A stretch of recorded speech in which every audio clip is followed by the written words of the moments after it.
आप सबका स्वागत है बैंक साथी यूट्यूब चैनल पर। आज हम करेंगे डेली करंट अफेयर्स 25 और 26 अगस्त का। और इधर हम जो भी पढ़ने वाले हो माइंड मैपिंग से पढ़ेंगे। तो पहले न्यूज़ पढ़ते हैं।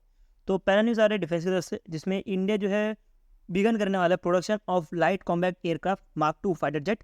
और इसके साथ ही जो है AMCA मतलब कि एडवांस मीडियम कॉम्बैक्ट एयरक्राफ्ट को भी इंडिया जो है प्रोडक्शन चालू करने वाला है। अब हम लाइट कॉम्बैक्ट एयरक्राफ्ट की बात करें तो इसका जो है प्रोडक्शन चालू होने वाला है 2029 तक। और ये जो एयरक्राफ्ट है ये पावर्ड रहेगा विद GE141 इंजन के साथ। और इसको जो है मैन्युफैक्चर किया जाएगा इंडिया, इसलिए इंडिया में ही।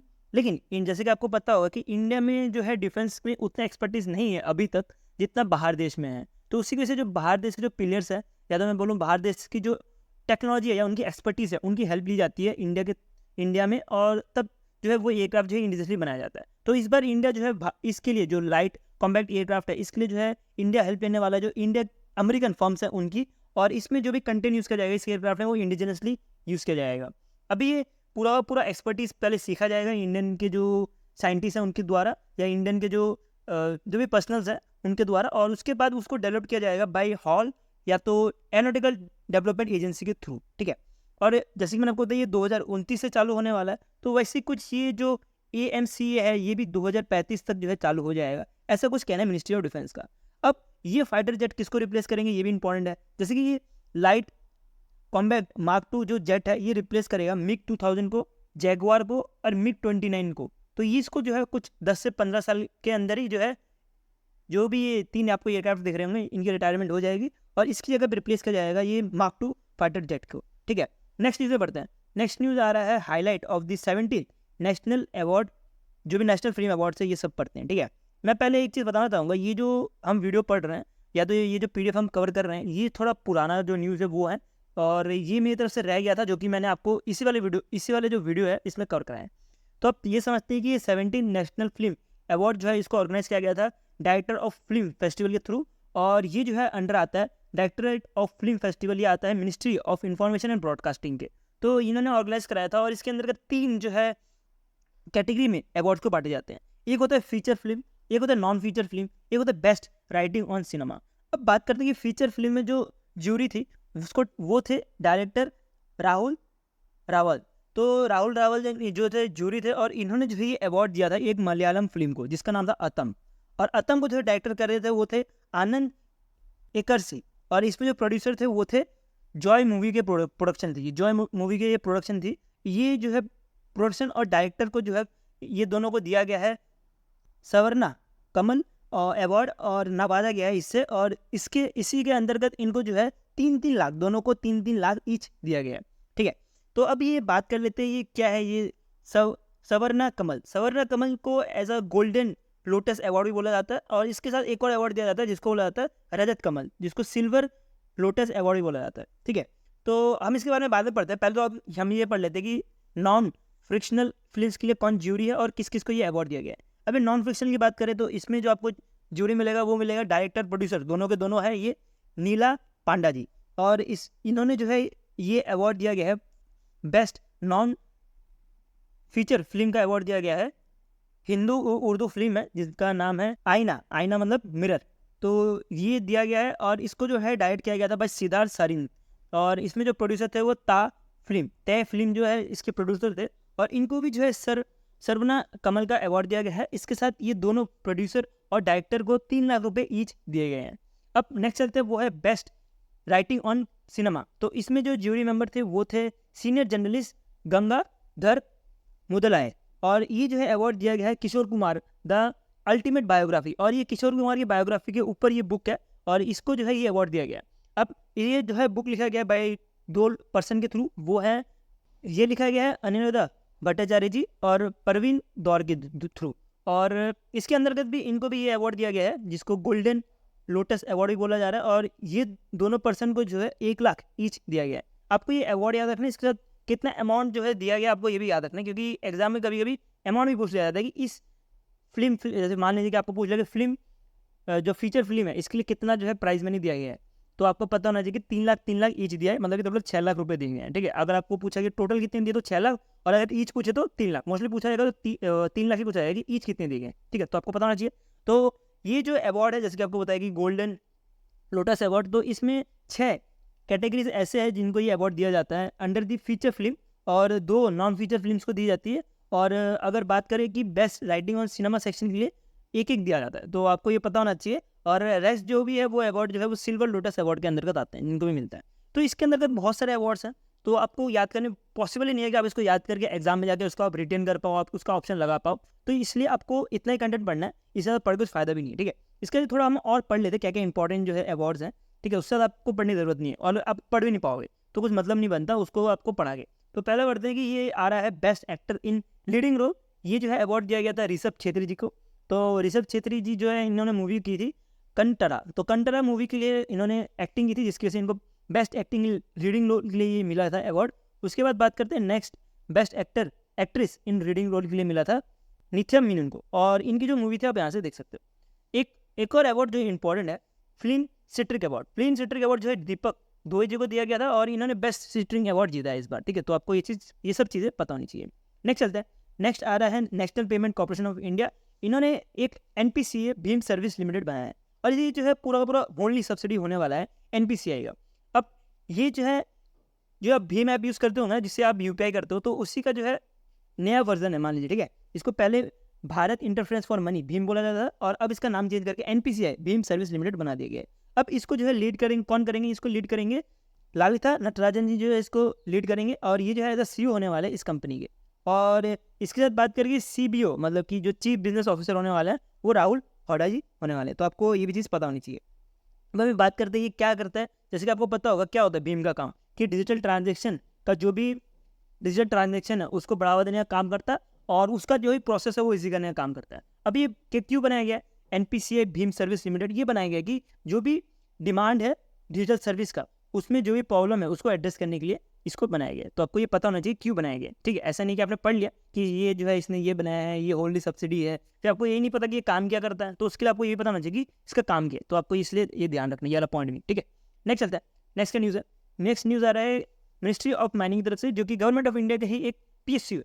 तो इन्होंने इंट्रोड्यूस किया offshore area mineral trust rule 2024, और ये फर्स्ट एवर ऐसा कोई फ्रेमवर्क जो है इंट्रोड्यूस किया गया। पहले तो हम ये समझते हैं ये वर्ड का मतलब ऑफशोर का मतलब क्या होगा। अब देखिए, अभी ये मान लीजिए हमारा इंडिया है, ठीक है। मैं थोड़ा डायग्राम खराब बना रहा हूँ।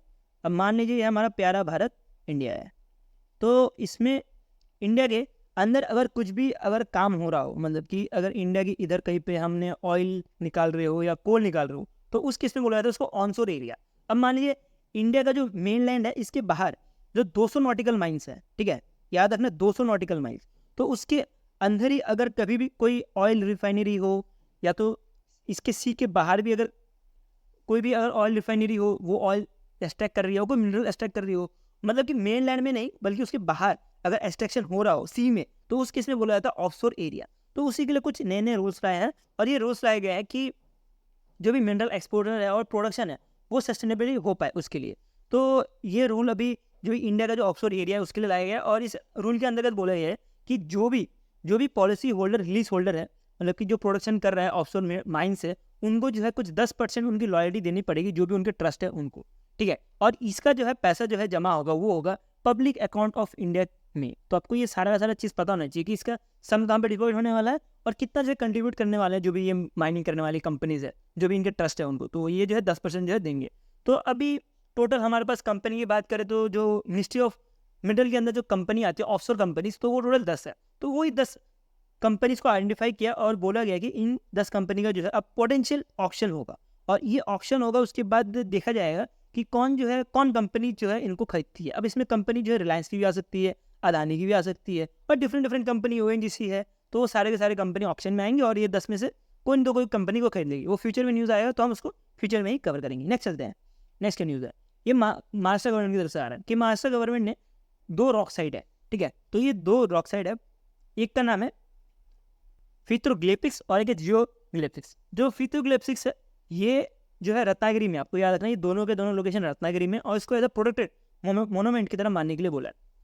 तो जो पहला है फिथ्रोग्लिपिक्स, अगर प्रोनाउंसिएशन रॉन्ग कर रहा हूँ तो संभाल लेना यार, मेरे प्रोनाउंसिएशन ऐसे खराब है। तो ये जो है फुटप्रिंट रखता है ह्यूमन का, और ये जो है मिसोलिथिक जो एज है उसका, ठीक है। तो बहुत पुराना जो है फुटप्रिंट रखता है, इसके से इसको प्रोटेक्ट एरिया जो है डिक्लेयर किया गया है बाय महाराष्ट्र गवर्नमेंट। अब ये रॉक साइड की बात करें तो ये रॉक आर्ट जो है इंडिया का, ये one of the oldest material है जिसमें ह्यूमन का जो भी ह्यूमन लाइफ का जो भी क्रिएटिविटी है उसके बारे में बताया जाता है। आपने देखा होगा कि पत्थरों में, आपने देखा होगा कि पत्थरों में कैसे बनाया जाता था पहले, कि किसी ने किसके ऊपर अटैक कर दिया, तो वो सब चीज़ें जो है ये इसके ऊपर रखा गया, ठीक है। तो उसी को बोलते हैं रॉक आर्ट। तो आपने देखा होगा, मैं आपको मुझे इधर आपके लिए एक इमेज ऐड करना चाहिए था डेफिनेटली, जिसके से आप समझ सकते हो, लेकिन मैं आपको पीडीएफ में प्रोवाइड कर दूंगा, कोई इशू नहीं, ठीक है। अपकमिंग पीडीएफ में आपको प्रोवाइड कर दूंगा, इसके बाद वो समझ पाओगे कि रॉक आर्ट होता है क्या। मैं आपको तभी थोड़ा थोड़ा मोटा मोटा समझा जाता हूँ। लेकिन उसमें क्या होता है कि आपने देखा होगा कभी ना कभी कि पिक्चरों में मोस्टली कि कोई तो कोई बंदा जो है भाला फेंक रहा होता है, ठीक है, और वो जानवर को मार रहा होता है, तो वो सब चीज़ें जो है बनाई जाती है और वो पुराने ज़माने में बनाई जाती थी, ठीक है। तो वही चीज़ को बोला जाता है रॉक आर्ट। तो वो आपको दिख रहा होगा, 2 लोकेशन है रत्नागिरी में, तो इसी को जो है प्रोटेक्ट एरिया जो है डिक्लेयर किया गया बाई महाराष्ट्र गवर्नमेंट। तो आपको ये न्यूज़ इंपॉर्टेंट है, आपको पता होना चाहिए, ठीक है, स्टेट का न्यूज़ है ये। नेक्स्ट चलता है। नेक्स्ट पे बड़े तो यार है कि यूवी का पहला low earth orbit synthesize aperture radar satellite जो है इसको लॉन्च किया गया, ये 2 कंपनी के थ्रू। और इसका काम क्या होगा कि ये जो है अर्थ ऑब्जर्वेशन सेटेलाइट की तरह काम करेगा यूई में, और जो मिड ईस्ट वाला एरिया है उधर काम करने का काम, ये उधर काम करेगा। और इसको जो है लॉन्च किया गया था बाय स्पेस एक्स, जो कि यूएससी कंपनी है, ट्रांसपोर्टर 11 सेटेलाइट के थ्रू, ठीक है। तो रॉकेट के थ्रू जो है इसको लॉन्च किया गया था। तो अब हम बात कर लेते हैं क्या होता है लो अर्थ ऑर्बिट। तो लो अर्थ ऑर्बिट जिसका भी अगर मान लीजिए अर्थ है, ठीक है, तो अर्थ से अगर 1000 किलोमीटर से नीचे अगर कोई भी सैटेलाइट अगर रिवॉल्व करता है, ठीक है, तो उसके से बोला लो अर्थ ऑर्बिट, उसके बाद मीडियम अर्थ ऑर्बिट, उसके बाद हाई अर्थ ऑर्बिट, ठीक है। तो हमें इतना डिटेल नहीं पढ़ना, हमें इतना पढ़ना है कि 1000 किलोमीटर के नीचे ये सैटेलाइट जो है जाने वाला है और ये लो अर्थ ऑर्बिट का सैटेलाइट है, तो आपको ये पता होना चाहिए। नेक्स्ट कुछ एमयूज पढ़ते हैं। तो ये आ रहा है कि रिलायंस फाउंडेशन ने पार्टनर किया है इंडियन मेथोडोलॉजिकल डिपार्टमेंट के साथ, जो वेदर फोरकास्ट करता है उनके साथ पार्टनर किया है। और ये दोनों पार्टनर क्या करने वाले हैं कि वेदर फोरकास्टिंग देने वाले हैं कुछ जो भी वेनरेबल कम्युनिटीज़ हैं हमारे इंडिया में उनको। और ये कैसे दिया जाएगा बाय अर्ली वार्निंग अलर्ट के थ्रू। जैसे कि मान लीजिए कि कहीं पे सुनामी बहुत ज़्यादा आती है, हम उत्तराखंड की बात नहीं लेते हैं, तो उत्तराखंड में बहुत ज़्यादा सुनामी आती है, तो रिलायंस कैसे हेल्प कर सकता है। रिलायंस फाउंडेशन और इंडिया मेथोडोलॉजिकल डिपार्टमेंट दोनों क्या करेंगे कि फ्लड आने से पहले ही उनको मोबाइल में जो है अलर्ट दे दिया जाएगा। तो यही जो है काम करने वाले ये दोनों मिल गए। तो नेक्स्ट न्यूज़ में पढ़ते हैं। तो नेक्स्ट न्यूज़ एक रिपोर्ट है जिसमें आ रहा है 12th edition of global employment trend for youth 2024 का रिपोर्ट। तो ये जो है रिलीज़ किया गया बाय इंटरनेशनल लेबर ऑर्गेनाइजेशन के थ्रू। और इसके अंतर्गत बोला गया है कि जो अनएम्प्लॉयमेंट यूथ है वो फॉल हो गया कुछ 13%, मतलब इस बार जो है लोएस्ट है इन 15 ईयर्स। तो ये जो है रिपोर्ट 2023 का है बल्कि, और लेकिन इसमें जो आपका नाम देखोगे तो 2024 मिलेगा, लेकिन ये जो रिपोर्ट 2023 का है, तो आपको ये चीज़ पता होनी चाहिए। और इसकी बात करें तो जैसे कि ये बता रहे हैं कि 13% रेट फॉल हुआ है, इस बार डिक्रीज़ हुआ है, जो कि 15 ईयर लो है। और अगर प्री पेंडेमिक रेट की बात करें तो उस समय जो अनएम्प्लॉयमेंट रेट चल रहा था वो ग्लोबली वो चल रहा था 3.8%। और अगर हम इसको ग्लोबली कैलकुलेट करें कितना जो है टोटल परसेंट जो है यूथ जो है अनएम्प्लॉयमेंट है 2023 में, तो आपको मिलेगा कि 64.9 मिलियन जो है यूथ जो है अनएम्प्लॉयमेंट था 2023 में। और बोला जा रहा है कि ये फर्दर जो है डिक्रीज कर सकता है 2024-25 में कुछ 12.8% तक। तो ये कहना है इंटरनेशनल लेबर ऑर्गेनाइजेशन का। और ये रिपोर्ट इंपॉर्टेंट इसलिए हो जाता है क्योंकि ये इंटरनेशनल लेबर ऑर्गेनाइजेशन का रिपोर्ट है। अगर आपको कोई भी पीरियोडिक रिपोर्ट आता है कभी कभी कि इस महीने में जो है इतना जो है अनएम्प्लॉयमेंट रेट है, तो उसमें ज़्यादा ध्यान मत दो, क्योंकि उनको भी पता है जो IBPS का जो एग्जामिनर है कि इसके बाद जो है ये इसका परसेंटेज वापस चेंज होगा। अगर आपको पढ़ना भी है तो लास्ट 3 मंथ का जो है वही पढ़ो एग्जाम से पहले, बाकी कुछ पढ़ने की जरूरत नहीं, ठीक है। जो क्वार्टरली जो रिपोर्ट आते हैं वो मोस्टली क्वेश्चन नहीं पूछा जाता है एग्जाम में, आप उसको छोड़ सकते हो, कोई इतना इशू नहीं है। नेक्स्ट ट्रायल की बात करते हैं। तो ये जो है डिफेंस का न्यूज़ है जिसमें एक गौरव, जिसमें आपको मिसाइल दिख रहा होगा, ये गौरव मिसाइल है, ठीक है। तो ये जो है DRDO बनाने का काम करता है, ये लॉन्ग रेंज गाइडेड मिसाइल है, ठीक है। अब ये गाइडेड क्यों है, क्योंकि इसमें जो है GPS टेक्नोलॉजी यूज़ करती है, ठीक है। तो GPS टेक्नोलॉजी यूज़ की जाता है जिसकी वजह से अगर इसने टारगेट सेट कर दिया तो ये बहुत लंबी दूरी तक जाके उस टारगेट को जो है अटैक कर सकता है। तो इसको जो है टेस्ट किया गया बाय DRDO और इसको बनाया भी गया है। जो एक DRDO का लैब है उसका नाम है रिसर्च सेंटर फॉर इमारत। तो इमारत के थ्रू जो है इसको बनाया गया है। और ये जो है बेस्ड है हेडक्वार्टर कहाँ पे, तेलंगाना में बेस्ड है। तो इसको जो है अभी टेस्ट किया गया था, वो टेस्ट किया गया था सुकोई 30 फाइटर जेट्स के थ्रू। तो सुकोई 30 फाइटर जेट ने इसको टेस्ट किया था और इसमें जो है वॉरहेड जो है कैरी कर सकते हैं कुछ 1000 किलो। देख सकते हो भाई, 1000 किलो जो है ये जो है वॉरहेड जो है कैरी कर सकता है, जिसके से बहुत ज़्यादा डेंजरस बन जाता है। और इवन ये लॉन्ग रेंज है, बहुत दूर तक जा सकता है, गाइडेड है, मतलब कि इसमें GPS टेक्नोलॉजी यूज़ होगी। एक बार अगर एम कर दिया तो वो एयर टू सरफेस आराम से जो है अटैक कर सकता है। अभी एयर टू सरफेस मिसाइल का मतलब क्या हुआ, मतलब कि ये सुकोई 30 है मान लीजिए, ठीक है। ये क्या है, फाइटर जेट हमारा सुकोई 30 है, डायग्राम थोड़ा अच्छा नहीं बन रहा, ये सुकोई 30 है। और ये जो गौरव मिसाइल है इसको लॉन्च किया जाएगा टारगेट में, मतलब कि एयर से जो सरफेस होगा उस टारगेट में जो है अटैक किया जाएगा, जिसकी से इसको बोला जा रहा है एयर टू सरफेस मिसाइल। ठीक है, तो मैं होप करता हूँ जो भी मैंने आपको समझाया वो समझ आया। 25 से 26 अगस्त का डेली करंट अफेयर्स यही तक खत्म होता है, और मेरा ओनली मकसद यही है कि आपको शॉर्ट में और क्रिस्प में आपको जो भी वीडियो है या पीडीएफ प्रोवाइड कर पाऊँ, जिसके से आपको एग्जाम में पढ़ने में हेल्प हो और रिविजन करने में हेल्प हो। अब वैसा कंटेंट पढ़ के क्या फ़ायदा जिसमें आपको लास्ट में आप रिविजन ही ना कर पाओ। तो इसलिए इंपॉर्टेंट है रिविजन पॉइंट ऑफ व्यू से हमें कंटेंट पढ़ना है और एग्जाम में कम पढ़ के ज़्यादा स्कोर कराना है। तो अगर आपको पीडीएफ चीज़ का, तो आप इस वाले टेलीग्राम ग्रुप में जाकर डाउनलोड कर सकते हो। इसमें आपको इसी तरह से आपको मंथली और वीकली पीडीएफ भी मिल जाएगा। अगर वीडियो अच्छा लगा तो लाइक कर देना, और ऐसी कंटेंट देखते रहने के लिए सब्सक्राइब में जाए। सो अभी के लिए इतना लगता है। Thank you for watching this video.